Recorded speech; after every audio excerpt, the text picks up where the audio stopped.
Salut à tous, c'est Nazim. On se retrouve aujourd'hui pour un petit test donc du Sony Xperia SP. Ce smartphone que j'ai reçu de Frandroid pour le programme Experience, dont je suis l'expert pour le rappel. Alors depuis la dernière vidéo où donc j'ai fait le déballage de la boîte et de tout ça, j'ai eu le temps de tester le smartphone pendant un certain temps. Donc ça a été mon téléphone pendant plusieurs jours. J'ai pu faire plusieurs tests. D'ailleurs il est là. Je l'ai tellement, je lui ai tellement fait de tests que bah, du coup il est complètement déchargé. Donc j'ai eu l'occasion de faire beaucoup de choses, l'autonomie, tout ça, les photos. Donc on va parler un peu de tout ça. Avant, donc je voudrais juste revenir, alors je vais peut-être le débrancher, donc je voudrais juste revenir par rapport à la finition, au design. Alors oui, il reste plus beaucoup de batterie. Donc, alors par rapport au design, comme je l'avais dit donc dans ma vidéo de déballage, la première, je confirme, c'est une finition très sympathique. Cependant, le dos en plastique comme ça ne me plaît pas beaucoup. Comme vous pouvez le constater, il y a beaucoup de traces de doigts. Alors moi, je le vois encore plus que vous parce que en plus, voilà, mais là, on le voit très bien. Donc voilà, et c'est pas très, enfin, je veux dire, j'aime pas beaucoup cette sensation. Je m'étais habitué au vert du Xperia Z ou de mon Nexus 4, donc je trouve que voilà, c'est un peu dommage. Cependant, le reste est très bien fait. Il faut savoir que le téléphone fait 150 grammes, donc c'est un peu plus lourd que le Z pour citer. Donc voilà, mais bon, je veux dire, la sensation de le tenir en main est bon, pas extrêmement extraordinaire. Je ne sais pas si cette phrase veut dire grand-chose, mais c'est pas très, il n'y a pas quelque chose d'extraordinaire quand on le tient en main. Surtout comme je le disais par rapport au plastique à l'arrière, c'est pas quelque chose de voilà. Bon, sinon, voilà, par rapport juste à l'arrière, c'est juste ça. Par rapport au design à l'avant, je trouve ça génial, c'est très bien fait, avec donc une disposition des plus classiques. Et oui, par rapport aussi au bouton que j'avais souligné aussi, le bouton pour prendre des photos, je trouve ça vraiment génial parce que quand je l'ai utilisé, dans la vie de tous les jours, tout ça, je trouve ça super embêtant d'avoir appuyé sur l'écran pour prendre une photo. Donc le bouton change vraiment la vie et je trouve ça génial. Voilà. Sinon pour le reste, bah, faudra se référer à la vidéo de déballage, je n'ai rien d'autre à ajouter. Par rapport aux petits détails, comme par exemple pour les capteurs et tout ça. Voilà. Ou pour le micro d'ailleurs que j'avais souligné. Donc voilà, c'est un smartphone que j'aime vraiment beaucoup. Je préfère le SP au Z, hein, paradoxalement, si on se situe dans les gammes, tout ça. Donc voilà. Donc par rapport au hardware maintenant, il faut savoir que c'est un téléphone qui est pas forcément haut de gamme, mais qui est quand même dans moyen gamme plus, disons, entre guillemets. Parce qu'on est par exemple, au niveau du prix, on est autour de 400 € selon là où vous l'achetez, mais on est autour de 400 €. Le processeur est un Qualcomm S4 Pro, qui est cadencé en dual core, qui est cadencé à 1,7 GHz, donc c'est plutôt pas mal. Mais bon, voilà, enfin, c'est sûr qu'à côté, il y a beaucoup mieux, mais c'est pas mal et je dois admettre que pour certaines applications, c'est vraiment génial, ça suffit. Nous avons aussi 1 giga de RAM, ce qui est suffisant ma foi. Moi, je m'étais habitué aux 2 gigas par exemple de mon Nexus, mais il est vrai que 1 giga, bon, voilà. Après ça reste quelque chose d'assez tenable et je dois admettre, hein, qu'au fil de l'utilisation, le téléphone, passe très bien avec ses caractéristiques techniques. Voilà. Concernant maintenant le capteur, arrière, donc c'est un 8 mégapixels.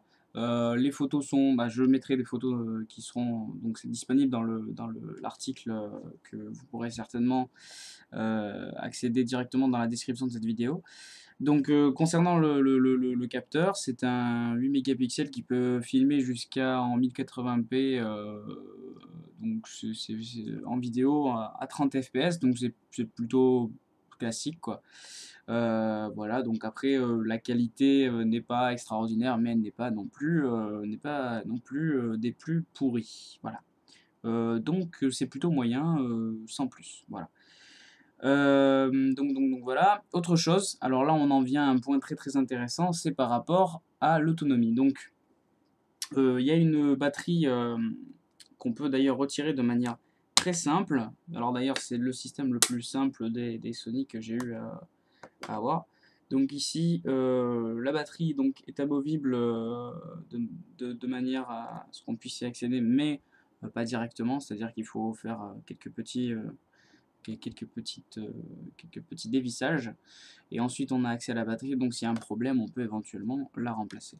Et donc la batterie est une batterie donc, de 2370 mAh. Donc c'est vraiment intéressant parce que ça dépasse même, je pense, oui, ça dépasse la batterie du Xperia Z. Donc du coup, mes tests d'autonomie se sont avérés impressionnants. Donc moi, pour ma part, j'ai fait des tests classiques, comme par exemple utiliser le téléphone. Elle se remet très facilement, la coque arrière, bon, au passage. Donc j'ai laissé le téléphone toute la journée sans le toucher ni quoi que ce soit. C'est le premier test que j'ai fait d'ailleurs. Je l'ai laissé, donc j'ai attendu qu'il se décharge complètement. Et il s'est déchargé au bout de 2 jours et demi, complètement, sans rien du tout. Ensuite, j'ai commencé à faire des tests en utilisation intense et en utilisation très très intense. Et à chaque fois, je suis arrivé à des résultats totalement, totalement intéressants et qui dépassent les autres appareils que j'ai pu tester. Après, je n'ai pas utilisé l'appareil dans d'extrêmes conditions. J'ai gardé quand même certaines limites. Mais je dois admettre que la batterie est très intéressante sur ce type de produit. Voilà. Donc qu'est-ce que j'ai oublié d'autre? Il est compatible 4G. Donc moi, j'ai pas d'abonnement 4G malheureusement. J'en avais un, mais je ne l'ai plus. Mais c'est très intéressant que Sony mette donc de la 4G. Concernant les autres, la connectivité, nous avons aussi de la NFC qui se trouve ici, très pratique, hein, au passage, d'avoir mis de la NFC un peu partout sur ces appareils, parce qu'aujourd'hui, la NFC s'avère très utile. Donc voilà, qu'est-ce qu'il y a d'autre? Ah oui, la mémoire interne est une mémoire de 8 Go, extensible, donc je sais pas si... ouais, non en fait, ouais, je vais vous la montrer. Extensible donc avec une micro SD qu'on peut placer à l'arrière, ici. Donc voilà, je l'ai enlevé, donc je l'ai enlevé, alors je vous montrais le truc de la cible, mais c'est le truc au-dessus. Donc voilà, je l'ai enlevé parce que je dois renvoyer ce smartphone, donc malheureusement, voilà, il m'a séduit, mais je dois malheureusement m'en séparer. Donc voilà, c'est 8 Go extensible, 8 Go de mémoire interne extensible par SD, donc c'est plutôt pas mal. Surtout que moi je suis pas vraiment, je n'utilise pas vraiment beaucoup de mémoire sur mon smartphone. Donc pour ceux qui utilisent beaucoup, ils peuvent éventuellement mettre une micro SD extensible, par exemple jusqu'à 64 Go. Voilà. Donc voilà, je crois que j'ai fait tous les points. Alors, voilà, donc la vitre, oui, ça j'ai pas dit. La vitre, donc là actuellement, il y a une protection. Donc voilà, que dire de plus? C'est du Gorilla Glass, alors je peux pas tester la résistance, tout ça. Mais jusqu'à là, le verre m'avait l'air, enfin le verre, l'écran lui-même m'avait l'air plutôt sympa. C'est du 4,6 pouces, donc en taille de dalle. Et donc la résolution, c'est du 720p, me semble-t-il. Ouais, oui, c'est ça. C'est 1280 par 700. Et donc la résolution, c'est du 319 pixels par pouce. Ce qui n'est pas super intéressant par rapport aux autres écrans qu'on a dans les hauts de gamme et dans les milieux de gamme plus, entre guillemets. Mais à l'utilisation, voilà, donc bon, par exemple, par rapport au... Je compare, hein, mais c'est pas la même chose, c'est sûr. Par rapport au Z, quand on a une... Alors là, j'ai pas de photo vraiment très intéressante. Mais quand on a donc une photo sur le Z, c'est sûr que quand on la regarde, on se dit waouh. Alors que là, l'image est juste standard. Ça correspond quand même à quelque chose d'assez c'est pas mal, hein, 319 pixels par pouce, c'est pas mal. Mais on a vu mieux ailleurs. Voilà, notamment sur les Galaxy S3 ou 4. Voilà. Donc voilà. Donc il me reste plus qu'à parler de ce qui m'a le plus interpellé, qui m'a paru le plus intéressant, c'est la barre lumineuse. Donc il s'agit quand même de quelque chose qui appartient au design du téléphone en lui-même. C'est-à-dire que c'est quand même une grosse partie majeure quand on l'a dans la main comme ça, on voit quand même cette petite barre en plastique. Et donc, comme vous pouvez le constater depuis tout à l'heure, elle clignote en rouge parce que je n'ai pas beaucoup de batterie. Donc il faut savoir qu'elle est de plusieurs couleurs, elle n'est pas seulement rouge. Et selon ce que vous faites avec le téléphone, eh bien, il va y avoir certaines couleurs, tout ça. Je trouve ça vraiment génial, parce que moi je suis un fan de tout ce qui est coloré, tout ça. Par exemple, avec mon Nexus, et bien sur tous les Nexus depuis le début, nous avons, eh bien voilà, comme par hasard, nous avons ici donc une petite LED qui est en dessous. Depuis le Nexus One où c'était une roulette jusqu'au Nexus 4 où maintenant il y a juste une petite LED, eh bien elle est de toutes les couleurs, on peut la personnaliser et avec différents outils comme Lightflow ou des trucs comme ça, on peut facilement la personnaliser. Ici donc c'est géré par le software et donc de ce qu'a intégré Sony. Et c'est plutôt intéressant, et donc il y a des fonctionnalités vraiment très intéressantes. Quand on passe un appel, ça se colore, tout ça.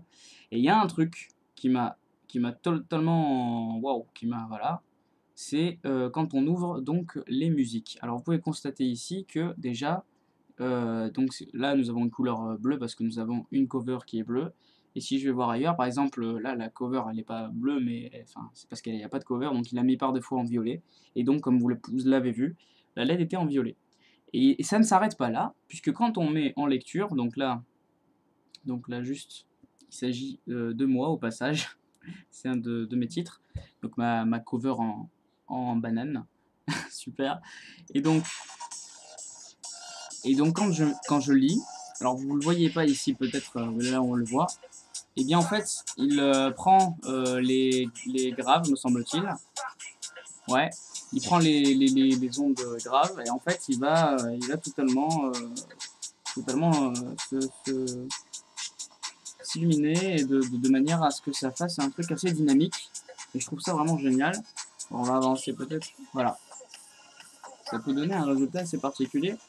Euh, Vu que je suis pas vraiment, voilà, enfin je suis pas non plus un spécialiste, mais musicalement je m'y connais. Malheureusement, j'ai l'impression que la bande de fréquence qui est donc utilisée pour générer l'animation colorée et pas assez large parce que des fois ça ne bouge pas de manière dynamique et par rapport enfin il manque une petite partie de la fréquence pour que ça soit fluide en fait. Et donc du coup comme ça n'intègre que cette partie de la fréquence, des fois ça fait ça. Donc voilà, d'un coup ça s'allume, des fois ça reste tout petit comme ça parce que la fréquence est dynamique et justement ils auraient dû juste un peu l'élargir. Voilà. En termes techniques, c'est un peu ça. Et donc quand on arrête de lire, hop, ça va se rallumer en rouge. Voilà, donc sinon, bien sûr, ça fait rien du tout, parce que là, il est quand même à 6%. Donc voilà. Je trouve ça vraiment génial. Alors, quand vous lisez et que vous éteignez l'écran, ça s'arrête. Pour la batterie, évidemment. Et dès que vous le rallumez, voilà. Et donc, quand vous quittez l'application, ça s'arrête aussi. Donc en fait, en gros, c'est quand vous allez dans l'application. Voilà. Voilà, voilà. C'est une fonctionnalité qui m'avait intéressé. Et le fait de pouvoir personnaliser tout ça par rapport aux personnes qui vous envoient un message, tout ça, c'est vraiment très intéressant. Et donc voilà. Pour le hardware, je pense que c'est tout. Maintenant, pour le software. Alors, le software, le truc, c'est que sur les appareils de Sony, ils aiment bien faire quelque chose d'assez classique. Et donc, en gros, à chaque fois, nous avons droit à la même chose. Alors, il s'agit donc de Android 4.1.1, me semble-t-il. Donc, c'est pas point 1.2, pardon. Donc, c'est pas la 4. Oui, voilà, j'ai inversé. La 4.1.2, donc, et la dernière version est la 4.2. On n'est pas totalement à jour, ce qui est plutôt dommage, mais je pense que ça ne va pas tarder. Après, par exemple, quand on va dans les options Xperia, nous retrouvons exactement les mêmes options qu'avec tous les autres, donc notamment ceux que j'ai testés, c'est-à-dire le Xperia Z et le Xperia L. Donc nous avons notamment les trucs là pour le Throw par exemple, ou le Mirror Link, tout ça. Tout ça, c'est des choses qui reviennent, et c'est en soi quelque chose d'assez intéressant, puisque nous avons une uniformité du système d'exploitation, et c'est plutôt pas mal. Pour l'alimentation, donc pareil, exactement la même chose, c'est vraiment génial. Nous avons toujours notre stamina, nous avons notre mode de batterie, tout ça. Voilà, donc c'est très bien de la part de Sony, ils ont gardé une uniformité, du système d'exploitation, c'est très intéressant, en un sens, et en un autre, c'est pourri parce qu'ils nous ont gardé toujours le même launcher que je n'arrête pas de critiquer parce que je pense qu'il n'est pas très abouti. Nous avons aussi les mêmes applications qui sont installées, OpenSuite par ex oh, Office Suite pardon, excusez-moi. Office Suite avec, notamment pour, visualiser ces documents, tout ça. Et il me semble que la version qui est installée est une, démo, mais bon, ça c'est une autre histoire. Nous avons aussi donc, Play Music que j'ai vu qui était installé. Bref, nous avons aussi des outils, des outils qui ont l'habitude de nous installer, comme par exemple pour la sauvegarde, et NeoReader par exemple pour lire les, QR codes, etc. Donc voilà. Donc aussi au niveau du système d'exploitation, vraiment très classique. Voilà. Donc maintenant pour résumer, en gros, je suis, comme je l'ai dit tout à l'heure, c'est un smartphone qui me plaît vraiment, il me plaît vraiment. Je veux dire, il m'a vraiment séduit. Je pense que le rapport qualité-prix peut être intéressant, à 350, hein, autour de voilà, de ces eaux-là pour un appareil de cette trempe, c'est plutôt pas mal. Ce qui m'a vraiment plu, c'est l'autonomie, juste génial, parce que moi je suis, utilisateur, actif de smartphone, donc voilà, avec mon Nexus 4, j'ai du mal à tenir une journée. Avec le Z, c'était parfait. Avec lui, c'est encore mieux, donc voilà.